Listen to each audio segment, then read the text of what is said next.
My name is Jason Gerard Slack. I am the creator and the founder of TBC Brass Band.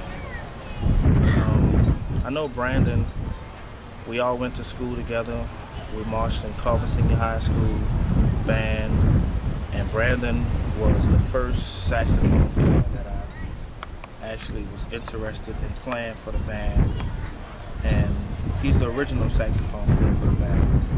Brandon is basically, he was the heart of TBC Brass Band when I left.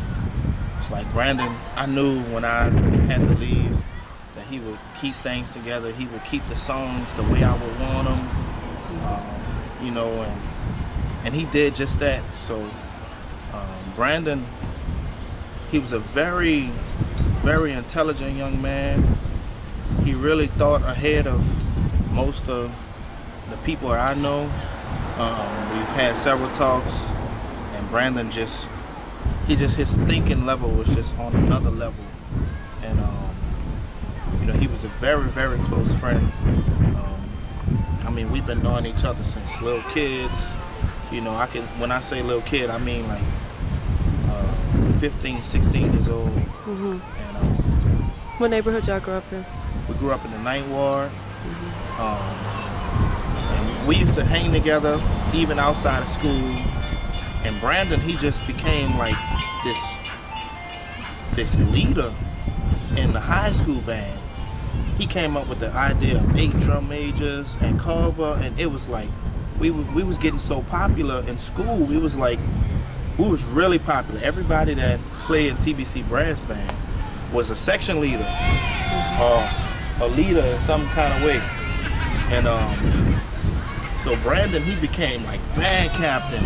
It's like he excelled at like everything. And he would get on this horn, he would get on that horn, and he'll play your horn better than you can play. And that's just how he was. And his music knowledge was just out the roof.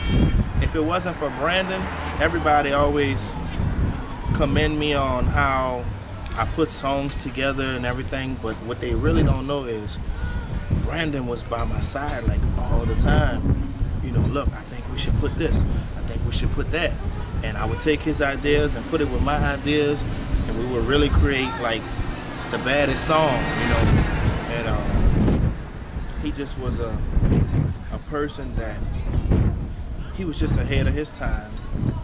And it's like he was like a little old man in a young person's body. And you know, I can really say that I really love Brandon, you know, and you know, I love him to death. And all of these guys, I'm a little older than them. I'm 26 years old, and they was all like kids to me. I would bring them home, I would pick them up, I call their parents, talk to their parents, and you know, and let them know that your son is playing in my band. He's gonna be here, he's gonna be there. You want to get permission from him and everything. And Brandon parents, they was all with it, anything to keep him out of trouble. And Brandon just, I know he touched more than just me being here on this earth. I know he touched a lot of people, and there's people that don't even know that he's gone at this time. Like the creator, the lady who filmed the movie, Colleen, she loved him so much. The movie, the documentary is called From the Mouthpiece on Back, and you can look at it on FromTheMouthpieceOnBack.com. And it was executive produced by The Roots. It was narrated by Kerry Washington, and I played a major part in the documentary. And that's the documentary of the band. The documentary of To Be Continued Brass Band. And I'm so glad that I documented. And I struggled for 3 weeks thinking about who can we put on the front cover? Can we put the whole band? Should we do this? Should we do that? And Colleen said, you know what? Let's put Brandon on the front cover. And when I seen the front cover, it was a picture that I took. And we was just playing around with the camera, and I think they took some other shots, and I was just looking at it. It's like kind of like a silhouette. He looked like a shadow, and you can see the Ninth Ward Bridge or the Claiborne Bridge. and he was just standing there with his horn, I said, that's it. That's the picture. And something Brandon told, he said on the documentary, it really shook me and it changed my life. Brandon, that's why I say he was ahead of his time. Brandon, he experienced more of the storm than we did. You know, he was kind of one of the ones who was kind of stayed back and experienced being on the bridge and experienced people dying and everything. And Brandon said something when we was filming him. He said, the tears that I seen could have made a flood itself. The tears, and it was as if he was hurting, not so much for himself, but for the people and the children. And he was a very compassionate person. You know, he loved kids, he loved people, he loved to be around people, and he was so hurt that he had to see that. And he said the tears could have made a flood itself. We didn't even need a Katrina, just the tears. And that touched me. And another part he said on the movie, he said, I'm alive, I'm well, I'm here right now, and that's all that matters. And I said, you know what? He here right now. So I gotta do whatever I gotta do to keep him with a horn. I gotta keep him with a ride. I gotta keep him equipped, whatever he need, and I did whatever I can do. I'm not sad right now. I'm really not. Everybody may be sad, but the reason I'm not sad is because I gave Brandon everything I can give him. I treated him like family. I treated him like a brother. I gave him everything I can give him. I pulled my heart out to him when he needed a ride, when he needed money, whatever he needed, I gave it to him.